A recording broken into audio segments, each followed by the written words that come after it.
2024 সালের বিদায় ঘণ্টা বেজে উঠেছে। বাংলাদেশের জন্য এই বছরটি ছিল ঐতিহাসিক এবং বৈশ্বিক মনোযোগের কেন্দ্রবিন্দু। 16 বছরের ফ্যাসিবাদী শাসনের অবসান এবং অন্তর্বর্তী সরকারের দায়িত্ব গ্রহণের মাধ্যমে দেশ নতুন স্বপ্ন পূরণের পথে যাত্রা শুরু করেছে। বছর জুড়ে রাজনৈতিক অঙ্গনে উত্তেজনা, আন্দোলন, সংগ্রাম এবং বিতর্কিত মন্তব্যগুলো দৃষ্টি কেড়েছে সবার। মাঠঘাট থেকে শুরু করে নেট দুনিয়া সর্বত্রই বেশ কিছু রাজনৈতিক ব্যক্তির বক্তব্য এবং মন্তব্য ছিল আলোচনার শীর্ষে।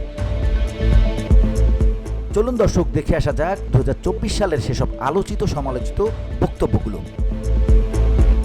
আওয়ামী লীগের সাধারণ সম্পাদক ও সাবেক সড়ক পরিবহন এবং সেতুমন্ত্রী ওবায়দুল কাদের 2024 সালের 10 জানুয়ারি শেখ মুজিবুর রহমানের স্বদেশ প্রত্যাবর্তন দিবস উপলক্ষে সোহরাওয়ার্দী উদ্যানে আয়োজিত এক জনসভায় বলেছিলেন, খেলা শেষ।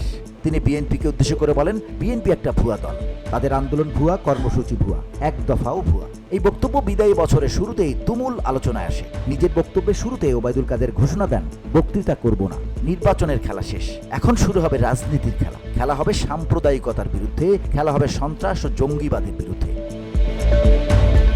তিনি আরো বলেন, 7 জানুয়ারিতেই খেলা শেষ। বিএনপি ভুয়া দল, তাদের কর্মসূচি ভুয়া, তাদের নেতা ভুয়া, তাদের ভবিষ্যৎ ভুয়া এবং কেবল অন্ধকার। এই বক্তব্যের পর থেকেই খেলা হবে ডায়লগটি নতুন করে জনপ্রিয় হয়ে ওঠে এবং বছরের অন্যতম আলোচিত বাক্য হিসেবে ছড়িয়ে পড়ে।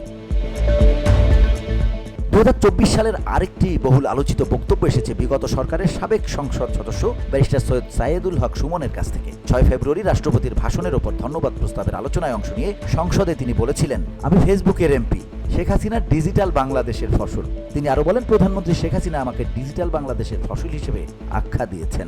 সেদিনের আলোচনায় ব্যারিস্টার সুমন জানান, প্রধানমন্ত্রীর সঙ্গে যখন দেখা হয় তিনি বলেছিলেন, তুমি তো ফেসবুকের মাধ্যমে এমপি হয়ে গেছো। আমি এটা পরিষ্কার করতে চাই যে আমি ফেসবুককে ব্যবহার করেই এমপি হয়েছি। তিনি প্রধানমন্ত্রী শেখ হাসিনার ডিজিটাল বাংলাদেশের প্রশংসা করে বলেন, বাংলাদেশকে ডিজিটাল রূপান্তরিত করেছেন প্রধানমন্ত্রী, যার ফলে আমি ফেসবুকে 7 মিলিয়ন ফলোয়ার তৈরি করতে পেরেছি। এই বিবেচনায় আমি ফেসবুকের এমপি, তবে শেখ হাসিনাই আমাকে ফসল হিসেবে তুলে ধরেছেন। ব্যারিস্টার সুমনের এই মন্তব্যে উপস্থিত সকলেই, এমনকি প্রধানমন্ত্রী শেখ হাসিনাও হাসিতে মেতে ওঠেন। তার এই বক্তব্য দ্রুতই ভাইরাল হয়ে বছরের অন্যতম আলোচনায় পরিণত হয়। চলতি বছরের 3 সফর পরবর্তী সংবাদ সম্মেলনে শেখ হাসিনা আন্দোলনকারীদেরকে রাজাকারের নাতিপুতি বলে অভিহিত করেন। তার এই বক্তব্যের প্রতিক্রিয়ায় সেদিন রাতেই উত্তাল হয়ে ওঠে ঢাকা বিশ্ববিদ্যালয়, জাহাঙ্গীরনগর বিশ্ববিদ্যালয় সহ দেশের প্রায় সব পাবলিক বিশ্ববিদ্যালয়। শিক্ষার্থীরা স্লোগান দিতে থাকেন, তুমি কে আমি কে, রাজাকার রাজাকার, কে বলেছে স্বৈরাচার স্বৈরাচার।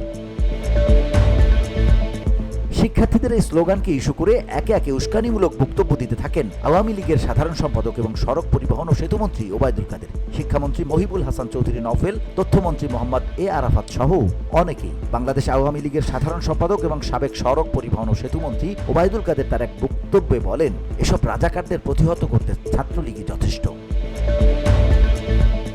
2024 সালে টু দ্য পয়েন্ট নামের একটি টকশোর একটি পর্ব নেট দুনিয়ায় ব্যাপক সাড়া ফেলে। এই পর্বে উপস্থাপিকা দীপ্তি চৌধুরী এবং সাবেক বিচারপতি শামসুদ্দিন চৌধুরী মানিকের মধ্যে উত্তপ্ত বাকবিতণ্ডা দেখা যায়। আলোচনার এক পর্যায়ে বিচারপতি মানিক দীপ্তির উদ্দেশ্যে বলেন, আমার সঙ্গে রাবিশ কথা বলবেন না। উত্তরে দীপ্তি শান্তভাবে জবাব দেন, আপনি প্লিজ উত্তেজিত হবেন না।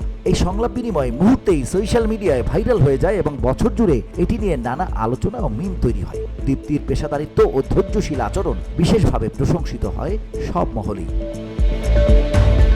এই ঘটনার পর দীপ্তি চৌধুরী গণমাধ্যমে বলেন, যে মানুষটি অতিথি হয়ে আসেন তিনি আমার জন্য সর্বোচ্চ সম্মানিত ব্যক্তি, তাকে আমি সর্বোচ্চ সম্মান দেওয়ার চেষ্টা করি। এক্ষেত্রে তার আচরণ আমাকে কখনো প্রভাবিত করেনি। সবসময় চেষ্টা করি আমি যেন নিজের জায়গাতে ঠিক থাকতে পারি।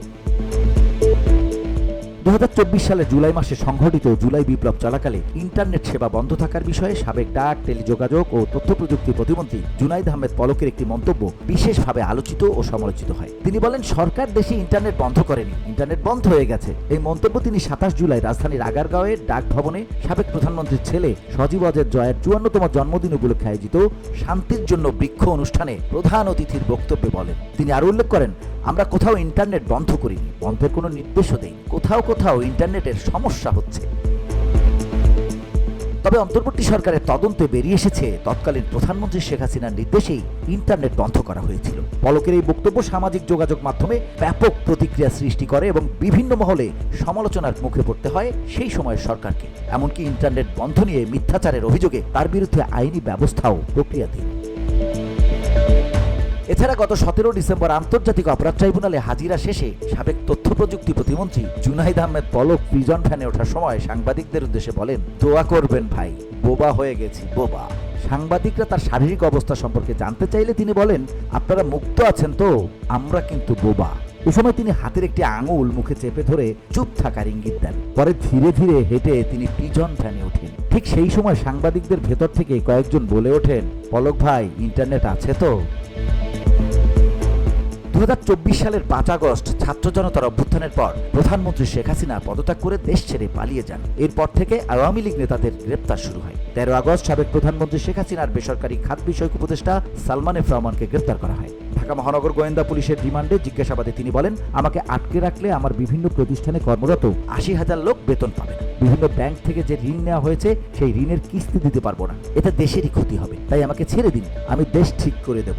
ডিবি কর্মকর্তা জবাবে বলেন, আপনি ঠিক করলে এখানেই করুন, কোর্টে গিয়ে কথা বলুন, কিন্তু আপনাকে ছাড়া হবে না। একের পর এক মামলায় কমপক্ষে 1 বছর আপনাকে রিমান্ডে থাকতে হবে। প্রধান উপদেষ্টা ডক্টর মোহাম্মদ ইউনূস গত অক্টোবরে ভয়েস অব আমেরিকাকে দেয়া সাক্ষাৎকারে রিসেট বাটন শব্দ দুটি ব্যবহার করেন। এ নিয়ে সামাজিক যোগাযোগ মাধ্যম সহ বিভিন্ন মাধ্যমে চলেন নানা বিশ্লেষণ। পরে এক সংবাদ বিজ্ঞপ্তিতে প্রধান উপদেষ্টার শব্দ দুটি ব্যবহারের বিষয়ে ব্যাখ্যা তুলে ধরেছেন প্রেস সচিব। সেখানে তিনি বলেছেন, প্রধান উপদেষ্টা অধ্যাপক মোহাম্মদ ইউনূস বলেছেন যে তিনি রিসেট বাটন টিপছেন।